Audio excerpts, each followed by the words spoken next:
Excellence in sports, excellence in finance, and excellence in organization. This way of getting people like Moani on a free, Mamouche on a free, and then sell them for 95, 80, how much can that be planned? How much can that be a part of a business plan? We are absolutely quick in decision making. If Markus Kröscher, as our sports executive, if he has a plan with a player, there is no need to circle through the club and waiting for 20 committees to agree on a deal. Your currency, okay, money, but its currency is trust. To find your way in that finance metropole, identity, passion. That is the crucial selling point, because every single club, every single region, every single city has their own story to tell and their own, let's say, heritage. From the medieval age to today, it is what Frankfurt is about. It's an international hub. It's a gate to the world. For us, it was absolutely important to be closer to the financial hub and the financial industry. That was absolutely crucial for the development of the club, that we designed partnership models that could also serve their interests. And you mentioned trust. It's people's business.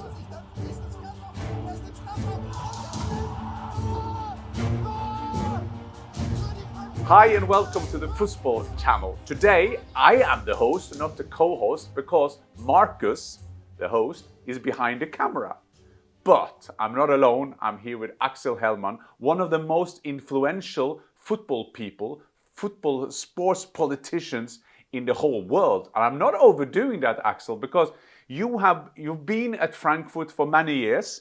We didn't know each other when I played in Frankfurt, but you were around. Tell me about your Frankfurt story, so to say, your background.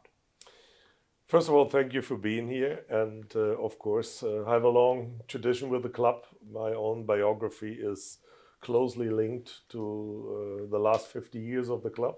I started as a member and an athlete in the younger age when I was 3 years old. So I'm a member of the club for more than 50 years. I went to the stadium with my father in the late 70s, with my friends in the 80s, with my fan club in the 90s, and I became a very politically active member by the end of the 90s when you were playing for the club, because there was a time where Frankfurt was struggling in terms of sports as well as economically. So it was a difficult time for us. We were more in the second league than in the first. And in 2001, I became member of the main shareholder, the old club, with now the 150,000 members, and changed my position in 2012 when I became executive for the organization, economic issues, financial issues, digitization, internationalization, and now I'm the CEO of the club since 22. Because you are by trade a lawyer, and you've been successful also in that area, when did you decide that, wow, I'm gonna do football, I'm gonna be football, that's gonna be my thing? Well, there is a story. When I finished school, we have this, newspaper that is designed for the very last days, where people say, well, that is my plan in life. And I said, well, when I'm 40, I want to be president of Eintracht Frankfurt. There was a dream, and everybody said, okay, yes, he's saying that. But when we all met 30 years later, I mean, everybody was saying, yes, he intended to do so.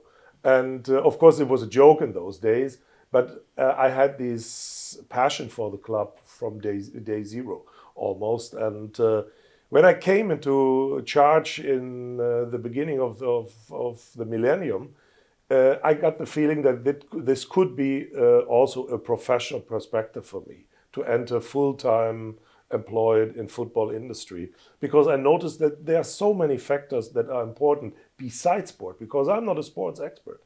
I have no expertise. I haven't played on a professional level. I'm not a coach. I'm not a sports director. But the football industry is much more than just organizing sport if you want to be successful. It is about governance. It's about stable revenues. It's about transformation in a modern time. It's about being competitive in a way that allows people to be still identified with the club, with a passion, with their hearts. So bringing all those factors together, the fans, the business side, as well as the organization in a huge traditional club, that is really a challenge. And that's what I've learned when I had my biography in the club. I am, of course, biased because I love my club. I play there, and I always a big supporter of Frankfurt since I was there. There are challenges and weaknesses, and that's why I'm saying, because I always say that Frankfurt at now in their football life is there to be best of the rest, because there are some limitations with Dortmund or Bayern in term, or maybe the Red Bull concern what they do in things. But when you went into Eintracht Frankfurt, was it then? Did you think, well, we're going to compete with them? But now you're sitting here, you won the Europa League in Sevilla, what a night that was. You've been in the semi-final, the quarter-final. You are now competing for the Champions League. But was it in your mind that you're going to be the best of the rest, a well-driven, trustworthy club? Not at all, not at all. I mean, the first intention was how to stabilize the club and be permanent a top 18 club in Bundesliga. Because what always leads to a lot of struggles was the relegation. I mean, you know what it means at the end, with the very last second, to rescue a club not being relegated. And it has so many tectonic influences on the club structure. If you go down to second league, you have to reduce the whole capacity of investments in the squad. The organization will be reduced. So there are so many limits coming up when you, between first and second league, you cannot plan long-term a strategy for the club.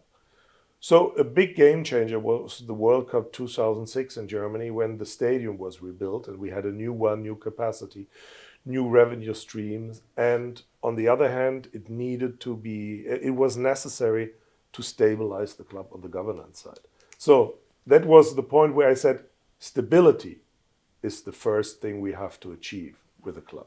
The second is we don't want to be, let's say, we want to write our own history. That means our own way how to develop the club. And there are three pillars on which this is based on. Excellence in sports, excellence in finance, and excellence in organization. If you want to be the best in those fields, in the frame of the economic possibilities you have as a club, then you can promote. And that we are now behind Bayern and Dortmund as a traditional club, have that position as best of the rest. This is for the time being the best we can achieve. But it was a very, very long way, and it was not intended to end up as the best of the rest.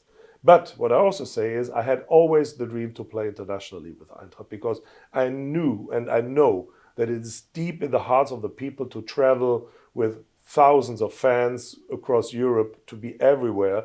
And not only the hotspots, Barcelona, London, Paris, or whatsoever we want to go to, but also the smaller cities, where you just can meet people and clubs which do not frequently play European football. So there is this desire for the people in Frankfurt to travel, to play international, and that's the reason why we are so passionate at participating in the European competitions. And for those who don't know that, Frankfurt is a finance metropole. It's like a London city. It's like a finance capital of the world, or at least Europe. Well, of the world, you can say that. But your currency, okay, money, but its currency is trust. To find your way in that finance metropole, identity, passion. How much of a selling point is that when you started this project and where you are now? That is the crucial selling point, because every single club, every single region, every single city has their own story to tell and their own, let's say, heritage. Our heritage is for a very long time that Frankfurt is a city of trade, a city of finance, and a city of, let's say, international networking. That is it, almost 2,000 years tradition, and from the medieval age to today, it is what Frankfurt is about. It's an international hub. It's a gate to the world because of the airport, because of the fair, because of the financial hub. And a club can only be successful if it hits exactly what the city and the region is thinking, and in what, political and economic ways a city is developing. And for us, it was absolutely important to be closer to the financial hub and the financial industry, to the banks, private equity, the stock exchange. That was absolutely crucial for the development of the club, that we designed partnership models that could also serve their interests. And you mentioned trust. It's people's business at the end. If we, as executives of the club, understand the needs of the industry, we can help them to fulfill their goals and to achieve what they want to achieve. So this is partnership. Partnership means it's a mutual understanding, and at the end, developing mutual concepts that are designed to help each other. And that is what makes the success in the last years, because we were able to increase our revenues a lot through those partnership models. And interesting enough, okay, we have now built the fundament for the club, but in the first floor, second floor is all about sport. And taking the bridge to the financial sustainability of the club is the transfers you have done the last years. I mean, it's unbelievable when you think of all the strikers you produce, with Rebic, with Jovic, with Aller, with Silva, with Muani, with Mamouche. I mean, first of all, it's unbelievable. It's an episode just to talk about how you create and do strikers. That is one thing. But this way of getting people like Muani on a free, Mamouche on a free, and then sell them for 95, 80 to big clubs, how much can that be planned? How much can that be a part of a business plan? To a certain extent, you can plan it. I mean, that you get them for free and sell them 1 year later for 90, 95 or 80 million. Well, everything went in the right direction. But what you can plan is you can have a structure, how you design and create your sports department, and in what specific competences you are investing in. So scouting is very important, of course, for us. And decision making early stage is very important. I mean, we are absolutely quick in decision making.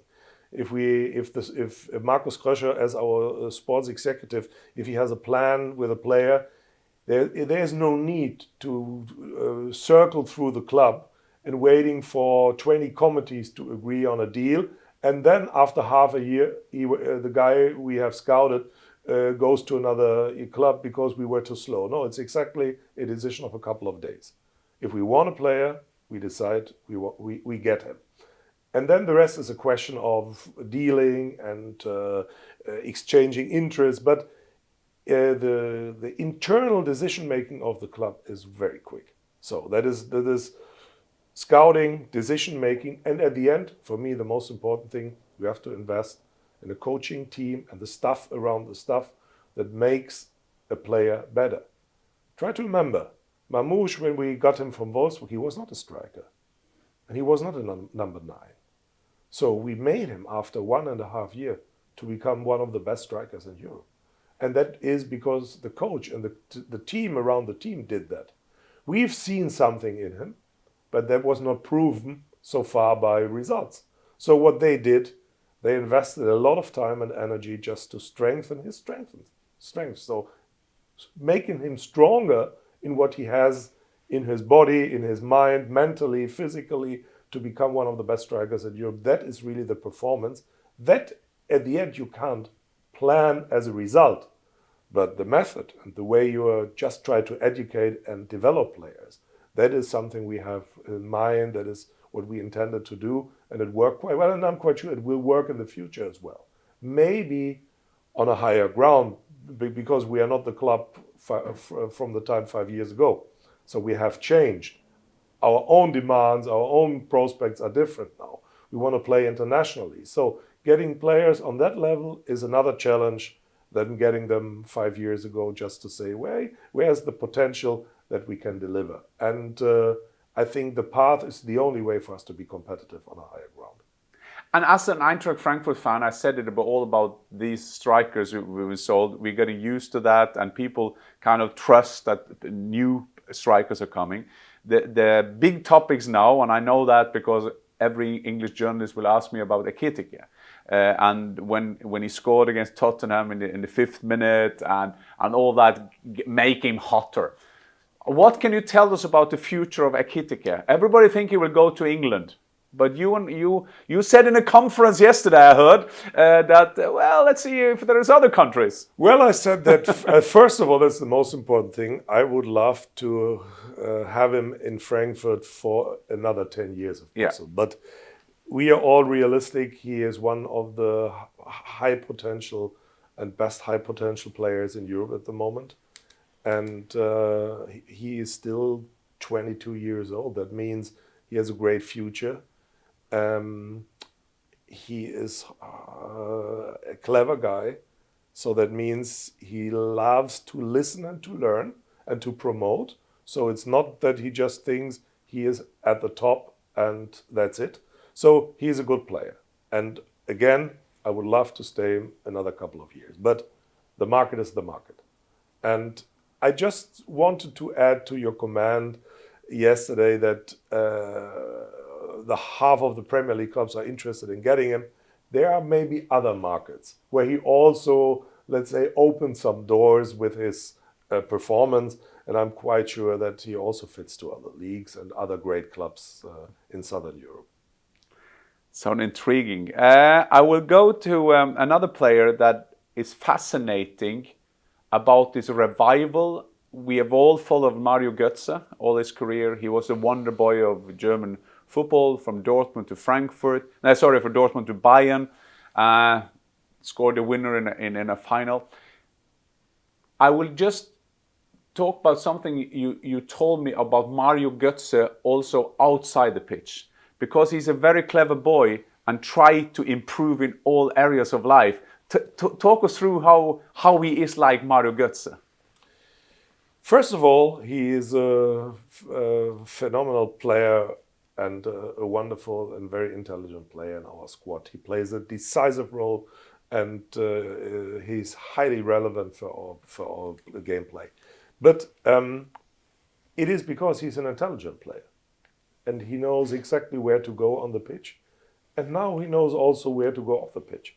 That means he's a business guy, he is smart, he's interested in all the technical developments, digitization, artificial intelligence, everything around crypto, etc. So he has an open mind because he's thinking long term in a career after his career. He's a big name in the sports industry, the football industry, played for great teams, and now he found his role in our team to be, let's say, the intelligent elderly statesman of football, which is a great role you can play as long as your body and your mind, if you're willing to do so, he can play a couple of years like this.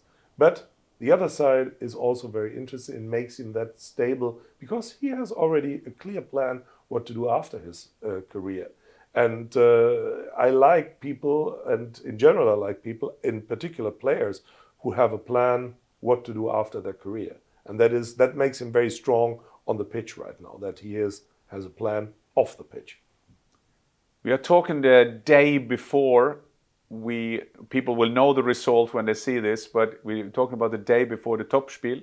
Tomorrow, Saturday, 6:30, Eintracht Frankfurt will play against Leipzig, a very decisive game for the Champions League. How important is that for Project Eintracht Frankfurt to be in the Champions League?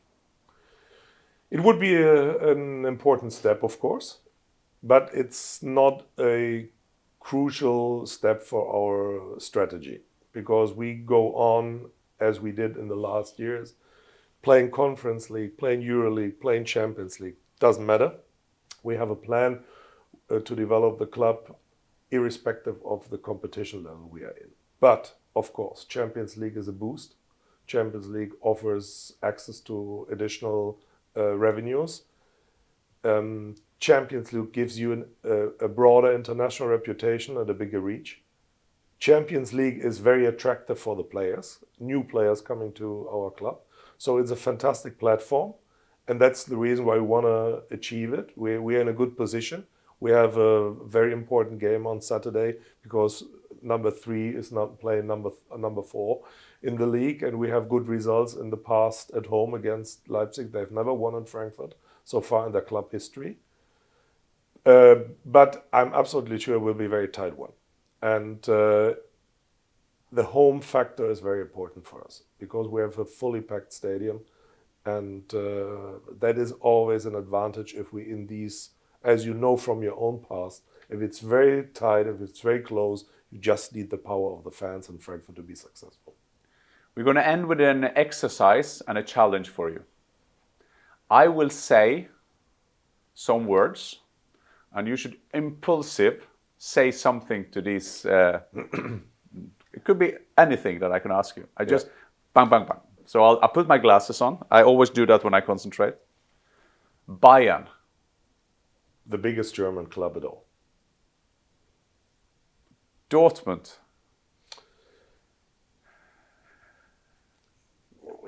A very, very big club.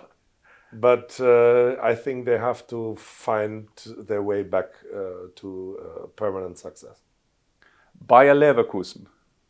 Very impressive last year, and I admire the people working for the club. RB Leipzig. I don't have a very close relationship to them, but also for the short time they're in the professional football, they achieved a lot. Mainz. Friends. Friends. Yeah, friends. Offenbach. I can't remember. Which is the big rival historically of Eintracht Frankfurt. Then I will do the same with some names. Yes. And then I will give you a couple of more sentences to all these big names. German football, when you compare that with English football, it's quite interesting because I work in two different countries. In England, it's all about the managers. They're all there all the time. And in Germany, that we talked about in different episodes, there are in every club there are like 5 to 10 people that is kind of have a official profile. So I will start with some name. And I will start with Watzke of Dortmund. I was sure that you were starting with Watzke. We are friends. Of course, we are competitors with our clubs, but we are friends and we have a very trustful relationship because Aki is a big name in football and that helps to have good big names running the whole business for us, and I'm very happy that he's in charge. How many more years will he have a central position in? Because he says he's going to quit and then he's back and then he quit and he comes back. Well, I can't read his mind what he's going to do at Borussia Dortmund for the club and in that position, but I'm happy that he decided to go for another re-election in September for Bundesliga, so at least he will be with us another 4 years, and that's good for German football. Rudi Völler.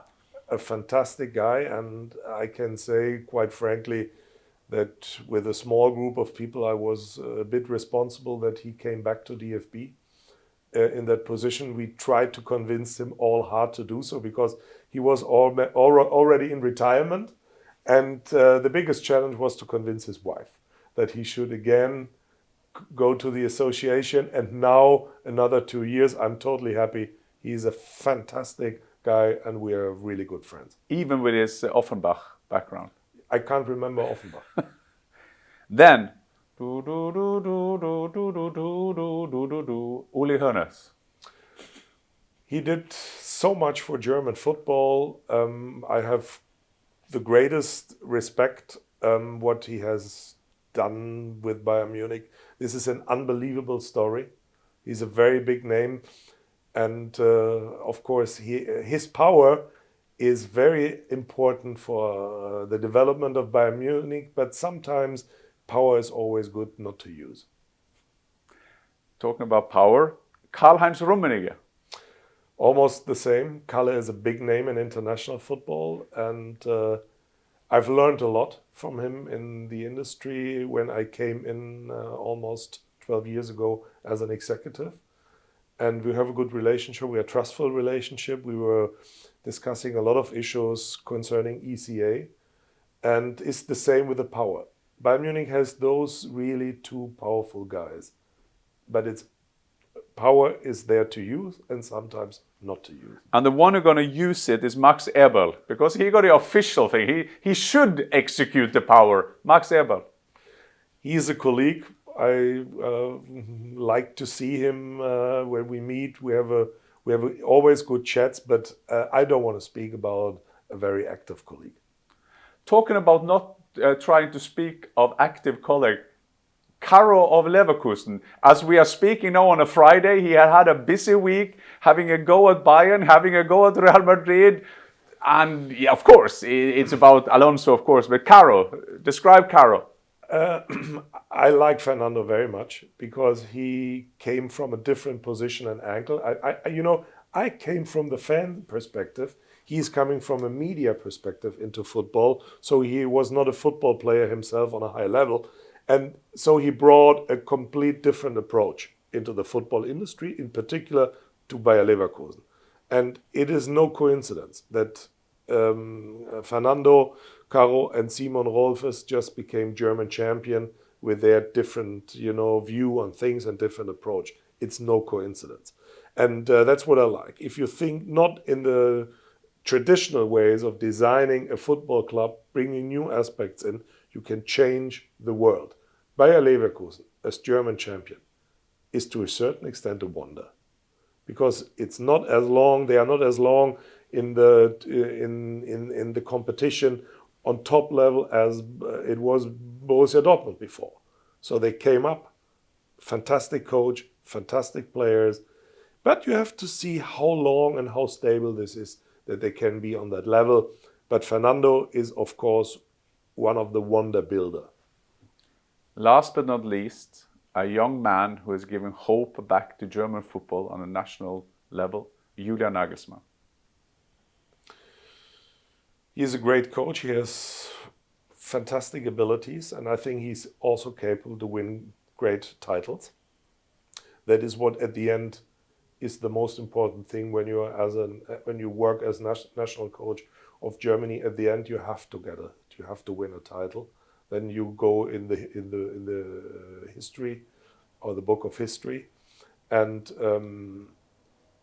he has everything that you need to become one of the best coaches in the world, for sure. I think you fulfilled that exam, so that's why I'm going to give you the last exam before we say Auf Wiedersehen.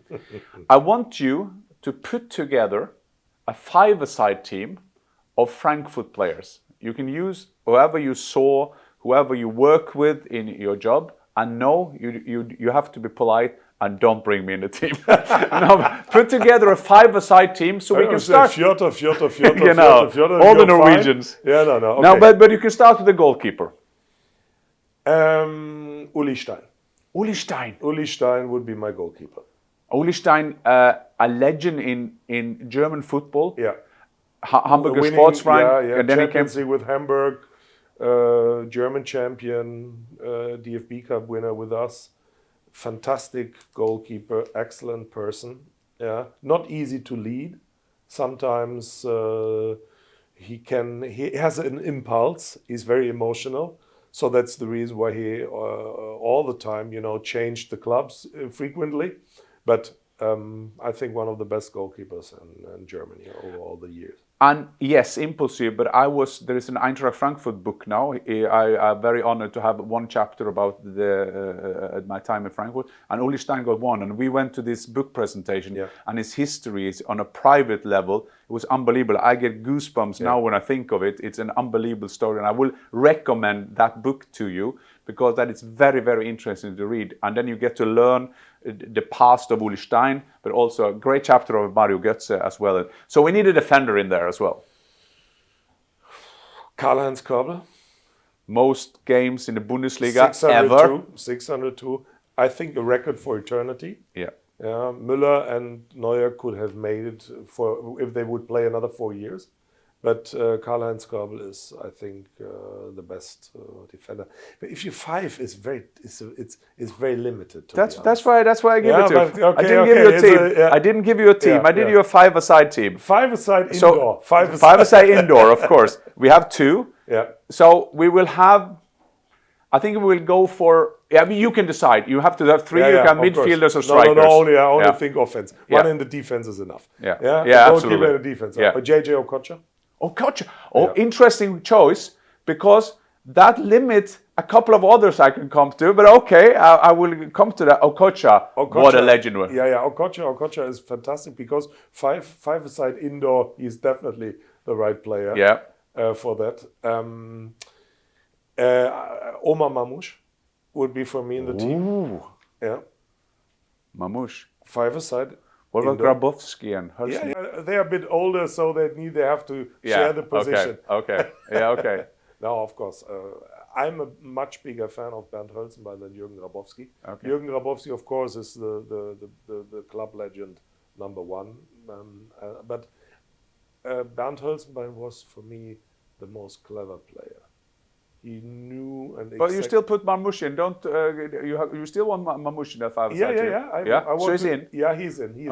He's in. But I prefer Bernd Hölzenbein instead of Jürgen Grabowski. Do you want Hölzenbein? Is Hölzenbein your 5th? Yeah.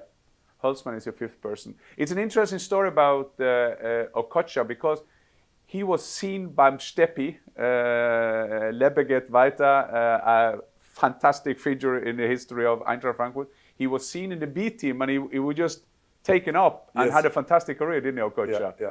So is he your favorite player? If you're going to say one Eintracht player, what's your favorite of all time? I don't have one favorite player, but he's definitely one of the favorite players because I always like his sense of humor.